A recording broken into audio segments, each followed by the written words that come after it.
Sir, Kunnathunad നിയമസഭാ മണ്ഡലം പതിവിന് വിപരീതമായി കേരളം ശ്രദ്ധിക്കുന്ന ഒരു മണ്ഡലമായിട്ട് കുന്നത്തുനാട് മാറിക്കഴിഞ്ഞിരിക്കുന്നു. 2020 സാന്നിധ്യമാണ്.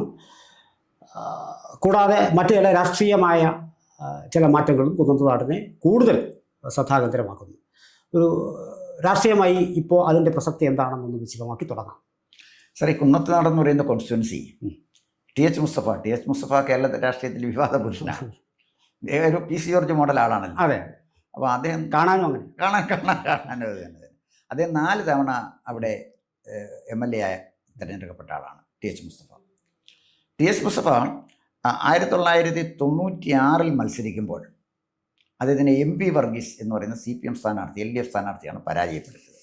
ഏറ്റവും വലിയ കൗതുകകരമായ കാര്യം, അദ്ദേഹത്തിനെ പരാജയപ്പെടുത്തിയത് വെറും 60 വോട്ടിനാണ്. പിന്നീട് മുസ്തഫ നിന്ന് ജയിച്ചു. മുസ്തഫയുടെ നാട് പിന്നെ ഒരു സ്ഥിരം കോൺസ്റ്റിറ്റ്യുവൻസി തന്നെയായിരുന്നു കുന്നത്തുനാട്. പിന്നെ കുന്നത്തുനാട് ഒരു ലൈം ലൈറ്റിലേക്ക് വരുന്നത് എനിക്ക് തോന്നുന്നു 2021 അതെ. അന്നേരമാണ് ഈ PV ശ്രീനിജൻ അവിടെ മത്സരിക്കുന്നത്. ഈ PV ശ്രീനിജൻ ഒരുപാട് ആരോപണ വിധേയനായ ഒരു ആളാണ്. പ്രത്യേകിച്ച് പിന്നെ KG ബാലകൃഷ്ണൻ്റെ സണ്ണിലെ സുപ്രീം കോടതിയിലുണ്ടായിരുന്ന ചീഫ് ജസ്റ്റിസ്, അദ്ദേഹം തന്നെ ആരോപണ വിധേയനാണ്. അതിലേക്ക് ഞാൻ പോകുന്നില്ല. അപ്പോൾ എന്തായാലും ശരി. അപ്പോൾ ആരോപണം ഇങ്ങനെ നമ്മുടെ പാരമ്പര്യമായിട്ട് കിട്ടിയിട്ടുള്ള ഒരാളാണ്. ആരോപണ വിധേയരായിട്ടുണ്ട്. ശരിയാണോ ഇല്ലയോ നമുക്ക് അറിഞ്ഞുകൂടായല്ലോ. KG ബാലകൃഷ്ണൻ ആരോപണ വിധേയനായിരുന്നു, PV ശ്രീനിജനും ആരോപണ വിധേയനായിരുന്നു. ശ്രീനിജനാണ് ഇവിടെ മത്സരിച്ച കടുത്ത മത്സരമായിരുന്നു. ആ മത്സരത്തിൽ ശ്രീനിജൻ തിരഞ്ഞെടുക്കപ്പെട്ടു എന്നുള്ളതാണ്. അന്ന് എനിക്ക് തോന്നുന്നത് പിന്നെ VP ശശീന്ദ്രൻ അല്ലേ, VP സജീന്ദ്രൻ അദ്ദേഹമാണല്ലോ കോൺഗ്രസിൻ്റെ അവിടെ ജയിച്ചു വന്നത്. പക്ഷെ ആ തെരഞ്ഞെടുപ്പിനെ പിന്നെ ഒരു ലൈം ലൈറ്റിൽ കൊണ്ടുവന്നത് 2020 ഒരു സ്ഥാനാർത്ഥി ഉണ്ടായിരുന്നു, ഡോക്ടർ സുജിത് പി സുരേന്ദ്രൻ വളരെ ക്വാളിഫിക്കേഷൻ ഉള്ള ആളാണ്. അന്ന് കേരള നിയമസഭയിൽ മത്സരിച്ച സ്ഥാനാർത്ഥികളിലെ ക്വാളിഫിക്കേഷൻ കൊണ്ട് ഒക്കെ മികച്ചു നിന്ന സ്ഥാനാർത്ഥികളിൽ ഒരാളായിരുന്നു ഈ സുജിത് പി സുരേന്ദ്രൻ. പക്ഷേ അദ്ദേഹം എനിക്ക് തോന്നുന്ന അവിടെ 42+ വോട്ടാണല്ലോ പിടിച്ചത്, ഇല്ലേ? അല്ല, സുജിത് 42 അല്ലേ? അപ്പോൾ 42,000 വോട്ട് അവിടെ അദ്ദേഹത്തിന് നേടാൻ കഴിഞ്ഞാൽ ടൈറ്റ് മത്സരത്തിൽ 2020 വളരെ വ്യക്തമായ സ്വാധീനമുള്ള ഒരു ഇടമാണ് അവിടെ. അതിനു മുമ്പ് 2016 അന്ന് കേരളത്തിലെ BDJS അങ്ങോട്ട് രൂപീകരിച്ച് വന്നൊരു ഓളം ഉണ്ടാക്കിയ സമത്വ മുന്നേറ്റ ജാഥയൊക്കെ നടക്കുന്ന സ്ഥലമാണ്. അവിടെ അന്ന് പിന്നെ BDJSൻ്റെ സ്ഥാനാർത്ഥിയായിട്ട് നിന്ന ആള്, അദ്ദേഹത്തിൻ്റെ പേര് ഞാൻ മറന്നുപോയി, പിന്നെ തുറവൂർ സുരേഷ് 16,000-ലധികം വോട്ട് പിടിച്ചു നിയമസഭാ മണ്ഡലം. അവരെ സംബന്ധിച്ച് അദ്ദേഹം നല്ലൊരു കാൻഡിഡേറ്റും കൂടിയായിരുന്നു. അപ്പം ഇപ്പോൾ ദാറ്റ് മീൻസ് BJPക്ക് വോട്ട് ഉള്ള സ്ഥലം തന്നെയാണ് ഈ പിന്നെ കുന്നത്തുനാട്. പിന്നെ നമ്മളൊന്ന് പരിശോധിക്കേണ്ട ഒരു കാര്യം, 2024 പാർലമെൻറ്റ് ഇലക്ഷനിൽ അന്ന് 2020 ചാലക്കുടി പാർലമെൻറ്റ് കോൺസ്റ്റിറ്റ്യുവൻസിയിൽ നിന്ന് മത്സരിച്ചു. അവിടെ മത്സരിച്ചപ്പോൾ ഉണ്ടായ ഒരു പ്രത്യേകത, പാർലമെൻറ്റ് കോൺസ്റ്റിറ്റ്യുവൻസിയിലെ റിസൾട്ട് നമ്മൾ നോക്കിയാൽ അവൻ്റെ ബെന്നി ബെഹനാൻ ജയിച്ചു. അതെ. 2ാം സ്ഥാനത്ത് വന്നത് LDFിലെ ഡോക്ടർ രവീന്ദ്രനാഥാണ്.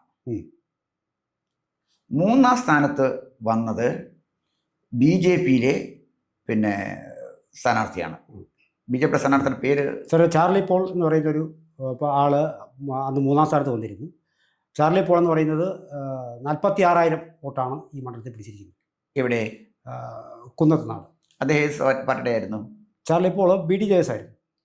BDJSൻ്റെ ചാർലി പോള് പിന്നെ 46,000 വോട്ട് 2024 പാർലമെൻറ്റ് ഇലക്ഷനിൽ 2024 പാർലമെൻറ്റ്.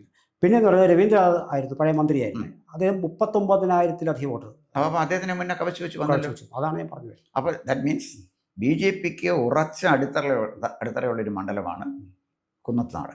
എന്തായാലും അത്ര വോട്ടിൽ അവർക്ക് എത്താൻ പറ്റിയല്ലോ. തൂക്കുമെന്നറിയുന്ന സ്ഥാനാർത്ഥിക്ക് പോലും 10,000-16,000 വോട്ട് അവിടെ ഉണ്ട്. അങ്ങനെ ഒരു തെരഞ്ഞെടുപ്പ് വരുമ്പോൾ 2020 BJPയുമായിട്ട് ഒരു ധാരണയിലെത്തിയിരിക്കുകയാണ്. അപ്പോൾ ഇപ്പോൾ അവർ ഈ 2020 ഇപ്പോഴത്തെ തെരഞ്ഞെടുപ്പിൽ അവരെ മത്സരിപ്പിക്കുന്നത്, ശ്രീനിജൻ വീണ്ടും മത്സരിക്കുന്നു, പഴയ ആൾ തന്നെ സജീന്ദ്രൻ കോൺഗ്രസ് ആയിട്ട് മത്സരിക്കുന്നു. ഇപ്പോൾ അവിടെ മത്സരിക്കുന്നത് ബാബു ദിവാകരനാണ്. BJPയുടെ, അതായത് 2020 BJPയുടെ സ്ഥാനാർത്ഥിയായിട്ട് NDA സ്ഥാനാർത്ഥിയായിട്ട് മത്സരിക്കുന്നത്. ശ്രീ ബാബു ദിവാകരനെ അടൂർ മുനിസിപ്പൽ ചെയർമാനായിരുന്നു. യാതൊരു കറപ്ഷനുള്ള ഒരാളല്ല. അതെ, അപൂർവം രാഷ്ട്രീയക്കാരല്ല. അദ്ദേഹം ഒരു ദളിത് വിഭാഗത്തിൽപ്പെട്ട ആളാണ്. വലിയ ബുദ്ധിമുട്ടും ദാരിദ്ര്യത്തിനോട് പടവെട്ടി ജീവിക്കുന്ന ഒരാൾ കയ്യിൽ കറ പുരളാതെ ജീവിക്കുക എന്ന് പറഞ്ഞാൽ കേരളത്തിൽ അപൂർവമാണ്. വളരെ വളരെ അതൊരു റെയർ പേഴ്സണാലിറ്റി, ഒരു യുണീക്ക് പേഴ്സണാലിറ്റിയാണ് ഈ ബാബു ദിവാകരൻ. അപ്പം കാരണം ഇത് അടൂർ മുനിസിപ്പൽ ചെയർമാൻ എന്നുള്ള നിലയിൽ ഞാൻ ബാബു ദിവാകരനെ കുറിച്ച് കേട്ടിട്ടുണ്ട്. കോന്നിക്കടുത്താണല്ലോ അടൂർ. അപ്പം നല്ല മുനിസിപ്പൽ ചെയർമാനായിരുന്നു. പക്ഷേ ഈ പ്രാവശ്യം തിരഞ്ഞെടുപ്പ് വന്നപ്പോൾ അദ്ദേഹത്തിനെ കോൺഗ്രസ് പരിഗണിച്ചില്ല. പരിഗണിക്കാതിരുന്നതിൻ്റെ കാര്യം ഒരുമാതിരി നല്ല സംഭാവന കൊടുത്ത വേറെ ഒരാളിനെ സ്ഥാനാർത്ഥിയാക്കി എന്നാണ് ആരോപണം. ഇവരെയൊക്കെ അറിയാവുന്നുണ്ട് ഈ പേരുകൾ പറയാത്തത്. ബാബു ദിവാകരനെ കുറിച്ച് നല്ലത് പറയാനുള്ളത് കൊണ്ട് പേര് പറയാൻ വേണ്ടി. അപ്പോൾ അങ്ങനെയാണ് ഈ അവസാനം ബാബു ദിവാകരനെ ഇപ്പോൾ 2020 പിന്നെ സ്ഥാനാർത്ഥിയായിട്ട് അവർ കുന്നത്തുനാട്ടിൽ മത്സരിപ്പിച്ചിരിക്കുകയാണ്. ഒരു കാൻഡിഡേറ്റ്, ഒരു വ്യക്തി എന്നുള്ള നിലയിൽ ഞാൻ ഉറപ്പിച്ച് പറയാം, ബാബു ദിവാകരൻ നല്ല ഒന്നാം തര സ്ഥാനാർത്ഥി. ജയിക്കുമോ തോക്കുമെന്നൊന്നും എനിക്ക് അറിഞ്ഞുകൂടാ. കയ്യിൽ കറപുരളാത്ത, അഴിമതിക്ക് വശംവദനാകാത്ത, അല്ലെങ്കിൽ പണത്തിൻ്റെ പ്രലോഭനങ്ങൾക്ക് കീഴടക്കാത്തൊരു സ്ഥാനാർത്ഥിയാണ് ബാബു ദിവാകരൻ. അതേ എനിക്ക് പറയാൻ പറ്റുള്ളൂ. കാരണം ഞാൻ തൊട്ടടുത്ത നമ്മുടെ നാടിൻ്റെ അടുത്തുള്ള മുനിസിപ്പൽ ചെയർമാൻ എന്നുള്ള നിലയിലാണ് ഞാനിത് പറയുന്നത്. അദ്ദേഹത്തിൻ്റെ പെർഫോമൻസ് കണ്ടിട്ടാണ് ഞാനിത് പറയുന്നത്. എന്തായാലും മത്സരം ഇപ്രാവശ്യം കുന്നത്തുനാട്ടിൽ കടുക്കാനാണ് സാധ്യത. പ്രത്യേകിച്ച് ഈ പിന്നെ പി വി ശ്രീനിജനെക്കുറിച്ച് ഒരുപാട് പരാതികൾ ആ കാലഘട്ടത്തിൽ തന്നെ ഉണ്ടായിരുന്നു. ഇതിൽ സ്റ്റേഡിയം തുറക്കുന്ന കാര്യവുമായിട്ട് ബന്ധപ്പെട്ട് ഒരുപാട് അലിഗേഷൻസ്, അതർവൈസ് ഒരുപാട് അലിഗേഷൻസ് ഉണ്ട്. അതാണ് ഒന്ന്. പിന്നെ ഇദ്ദേഹം പിന്നെ കോൺഗ്രസിൻ്റെ സ്ഥാനാർത്ഥിയായിട്ട് വരുന്ന VP സജീന്ദ്രൻ, അദ്ദേഹത്തിൻ്റെ എത്രമാത്രം അവിടെ സ്വാധീനമുണ്ട് എന്ന് എനിക്കറിയില്ല. എന്തായാലും ശക്തമായൊരു ത്രികോണ മത്സരമാണ് കുന്നത്തുനാട് നടക്കുന്നതെന്ന് ഉറപ്പായിട്ട്. ഇത്തവണ അങ്ങനെ ത്രികോണ മത്സരമാണ് സാർ. വെച്ചാൽ ഇപ്പോൾ സജീന്ദ്രൻ്റെ ആയാലും അവിടെ വേറെ ഉണ്ടല്ലെന്ന് നമ്മൾ പറയുന്നില്ല. ഈ ഇവിടെ വിഷയം എന്ന് പറയുന്നത് ഈ നമ്മുടെ ഈ ഭരണവിരുദ്ധ വികാരം, പിന്നെ സ്വന്തം നിലയിൽ തന്നെ അദ്ദേഹം കുറേ വിരുദ്ധ വികാരം ഉണ്ടാക്കി വച്ചിട്ടുണ്ട് ഈ ശ്രീനിജൻ എന്ന് പറയുന്നത്. മാത്രമല്ല ഈ 2020 പോലെ ഒരു പ്രസ്ഥാനം വളർന്നു വരുന്നതിൽ മുഖ്യധാര രാഷ്ട്രീയ പാർട്ടികൾക്കുള്ള വിഷയങ്ങൾ നമ്മളിപ്പോൾ തദ്ദേശ സ്വയംഭരണ സ്ഥാപനങ്ങളിൽ കണ്ടതാണ്. ഇടതും വലതും കൂടി ഒരുമിച്ച് നിന്നുകൊണ്ട് ഉള്ള അവിടെ എല്ലാം നമ്മൾ കണ്ടതാണ്. അപ്പോൾ ചില ഘട്ടങ്ങളിൽ ഇവരെ ഒരുമിച്ച് നിന്ന് ഇവരുടെ വളർച്ചയെ തടയാൻ പോകും. അപ്പോൾ ഇതൊരു പ്രസ്റ്റീജ് മത്സരമായിട്ടാണ് വാസ്തവത്തിൽ ഇപ്പോൾ ഇത് മാറിയിരിക്കുന്നത്. കാരണം 2020 വളർച്ച ഇനി ഇതിനപ്പുറം ഉണ്ടാകരുത് എന്നുള്ള മട്ടിൽ പെരുമാറുന്ന ഇടത് വലത് മുന്നണികൾക്കിടയിൽ നിന്നുകൊണ്ടാണ് BJPയുടെ സഹായത്തോടു കൂടി, ഇവരൊട്ടും പ്രതീക്ഷിച്ചില്ല ഇവരിങ്ങനെ വന്ന് അടിയും എന്നൊക്കെ ഉള്ള പ്രതീക്ഷ പക്ഷേ ഇടതിനും വലതിനും ഇല്ലായിരുന്നു. പക്ഷേ ഇവിടെ കാര്യങ്ങളാണ് സംഭവിച്ചിരിക്കുന്നു. അങ്ങനെ വരുമ്പോൾ സ്വാഭാവികമായിട്ടും ഈ BJPക്ക് അല്ലെങ്കിൽ തുച്ഛമായിട്ടുള്ളതായിരിക്കാം BJPക്ക് അവിടെ ഉള്ളത്. പക്ഷേ എങ്കിലും BD ജെയ്സിന് അവിടെ ഒരു സ്വാധീനമുണ്ട്. ആ സ്വാധീനവും ഈ ബാബു പുതിയ സ്ഥാനാർത്ഥിയുടെ സ്വാധീനവും കൂടി വെച്ച് നോക്കുമ്പോൾ 2020 ഓൾറെഡി അവിടെ ഉള്ള എല്ലാം കൂടി വെച്ച് നോക്കുമ്പോൾ അങ്ങനെയാണ് ഈ ത്രികോണ മത്സരത്തിൻ്റെ രൂപത്തിൽ അവിടെ മാറുന്നത്. അതാണ് ഈ എല്ലാ മുന്നണികളെയും ഈ പ്രസിദ്ധി ഞാൻ പറയാനുള്ള കാണുന്നതാണ്. ഇതിനിടയിൽ കൂടി ഈ 3 പേർക്ക് ജയിച്ച് വരണം എന്നുള്ള ആഗ്രഹവും അവിടെയുണ്ട്. അതാണ് അവിടുത്തെ ഒരു പൊളിറ്റിക്കൽ, അതല്ലേ അവിടുത്തെ ഒരു പൊളിറ്റിക്കൽ അവസ്ഥ. അല്ല, പൊളിറ്റിക്കൽ അവസ്ഥ അതാണ്. പക്ഷേ അതിനകത്തുള്ള ഒരു ചെറിയ പ്രശ്നമുള്ളത്, ശക്തമായ ആൻറ്റി ഇൻകംബൻസി ഉണ്ട്. അവിടെ 2 ആൻറ്റി ഇൻകംബൻസി ഉണ്ട്. ഒന്ന് പിണറായി ഗവൺമെൻറ്റിന് എതിരായിട്ടൊരു ആൻറ്റി ഇൻകംബൻസി ഉണ്ട്. അതിനേക്കാൾ ശക്തമാണ് ശ്രീനിജനെതിരായിട്ടുള്ള ആൻറ്റി ഇൻകംബൻസി. അപ്പോൾ അത് രൂക്ഷവുമാണ്. അപ്പോൾ കഴിഞ്ഞ പ്രാവശ്യം കണ്ട് ജയിച്ച 12,000 വോട്ടിൻ്റെ ഭൂരിപക്ഷത്തിലല്ലേ ജയിച്ചത്? അതെ, അതിലേക്ക് 2715 വോട്ടിൻ്റെ ഭൂരിപക്ഷത്തിലാണ് ഇപ്പോൾ 2021 ജയിച്ചു കയറുന്നത്. അപ്പം ഈ 2 ആൻറ്റി ഇൻകംബൻസി കോവിഡ് സമയം കൂടിയാണ്. എന്നിട്ടൊക്കെയാണ് ഈ ആരാവരം വന്നു പോയത്. അല്ല, ഞാൻ പറഞ്ഞു വന്നത് ശ്രീനിജന് 2 ഇൻകംബൻസിയാണ്. അദ്ദേഹത്തിൻ്റെ ചെയ്തികൾ തന്നെ ബൂമറാങ് പോലെ വേട്ടയാടിക്കൊണ്ടിരിക്കുക. ഒപ്പം ഗവൺമെൻറ്റിനെതിരായിട്ടുള്ള ആൻറ്റി ഇൻകംബൻസി. ഇതിനെ 2നെയുമാണ് ശ്രീനിജനെ ഫേസ് ചെയ്യേണ്ടി വരുന്നത് കൊണ്ട് ശ്രീനിജൻ്റെ സാധ്യത പുറകിലോട്ട് പോകുമെന്നാണ് ഞാൻ കാൽക്കുലേറ്റ് ചെയ്യുന്നത്. പിന്നെ അവിടെ ഒരു ഫൈറ്റിന് സാധ്യതയുണ്ട്. 2 പ്രാവശ്യം പിന്നെ മത്സരിച്ച ആളല്ലേ VP സജീന്ദ്രൻ അല്ലേ? അപ്പോൾ അദ്ദേഹം 2 പ്രാവശ്യം മത്സരിച്ചാണ്. അപ്പോൾ മണ്ഡലത്തിന് സ്വാഭാവികമായിട്ട് സുപരിചിതനായിരിക്കും. അപ്പോൾ അവിടേക്കാണ് ബാബു ദിവാകരനും കൂടെ വരുന്നത്. അപ്പോൾ ശരിക്കും ഫൈറ്റ് ബാബു ദിവാകരനും സജീന്ദ്രനും കൂടെ ആകാനുള്ള സാധ്യതയുണ്ട്. 2 ആൻറ്റി ഇൻകംബൻസിയുടെ പിന്നെ ലോഡെടുക്കേണ്ടി വരുന്ന ശ്രീനിജന് ഇപ്രാവശ്യം സാധ്യത കുറവാണെന്നാണ് ഞാൻ കാൽക്കുലേറ്റ് ചെയ്യുന്നത്. അപ്പോൾ ആ ത്രികോണ മത്സരത്തിൽ ഇവർ തമ്മിലുള്ള ശക്തമായൊരു മത്സരത്തിൽ ബാബു ദിവാകരൻ ജയിക്കുമോ അതോ ഇദ്ദേഹം പിന്നെ VP സജീന്ദ്രൻ ജയിക്കുമോ എന്നുള്ളതാണ് പ്രധാനപ്പെട്ട പ്രശ്നം. അപ്പോൾ ചുരുക്കത്തിൽ നെക്ക് ടു നെക്ക് ഫൈറ്റ് അല്ല കോൺഗ്രസ്. പിന്നെ ഈ മത്സരം നേരിട്ട് ശ്രീനിജനും 2020 സ്ഥാനാർത്ഥിയുമായിട്ടാണെന്നാണ് സാർ പറയുന്നത്. അല്ല, ശ്രീനിജനും 2020 സ്ഥാനാർത്ഥിയായിട്ടല്ല, VP സജീന്ദ്രൻ. VP സജീന്ദ്രനും 2020 സ്ഥാനാർത്ഥിയായിട്ട് വരാനാണ് സാധ്യത. കാരണം അവിടെ നല്ല പ്രസൻസ് കോൺഗ്രസ്. മറ്റു രണ്ട് വികാരങ്ങൾ ഇദ്ദേഹത്തിനെതിരെ നിൽക്കുന്നത് കൊണ്ടാണ് സ്വാഭാവികമായിട്ട് ഇങ്ങനെ വരുന്നത്. മറ്റു കോൺസ്റ്റിറ്റ്യൻസിയിലൊക്കെ ജനറലി വരുന്ന കാര്യങ്ങളേ ഉള്ളൂ. ഈ സിറ്റിംഗ് MLA മാർക്ക് എപ്പോഴും ഒരു ആന്റി ഇൻകംബൻസി കുറച്ച് വരുമല്ലോ, എന്തായാലും കുറച്ച് വരും. പിന്നെ അതേസമയം സിറ്റിംഗ് MLA മാർ ചെയ്ത സർവീസിന്റെ അടിസ്ഥാനത്തിൽ ജനങ്ങൾക്ക് ഇഷ്ടപ്പെട്ട MLA മാരുണ്ട്, അവരെ വീണ്ടും തിരഞ്ഞെടുക്കപ്പെടാൻ സാധ്യതയുണ്ട്. അതുകൊണ്ടാണല്ലോ സിറ്റിംഗ് MLA മാരെ തന്നെ മത്സരിപ്പിക്കാൻ നോക്കുന്നത്. അതിന്റെ റിസൾട്ട് എന്താണെന്ന് നമുക്കിപ്പോൾ അറിയാം. എത്ര സിറ്റിംഗ് MLA മാരെ ജനങ്ങൾ അംഗീകരിക്കുന്നു എന്നുള്ളത് ഈ റിസൾട്ട് വരുമ്പോഴറിയാം. ഇതിനകത്ത് ചില ആളുകൾ തിരഞ്ഞെടുക്കപ്പെടും, പല ആളുകളും തോക്കുകയും ചെയ്യും. നമ്മൾ ജയിക്കുമെന്ന് വിചാരിക്കുന്ന പല ആളുകളും വളരെ ദയനീയമായിട്ട് പരാജയപ്പെടും. അതിനൊന്നും സംശയിക്കേണ്ട. കാരണം നമുക്ക് ആ ട്രെൻഡ് കാണുമ്പോൾ അറിയാം. ഇപ്പം ആരൊക്കെ ഏതൊക്കെ എന്നുള്ളിടത്തേക്ക് നമ്മൾ പോകണ്ട.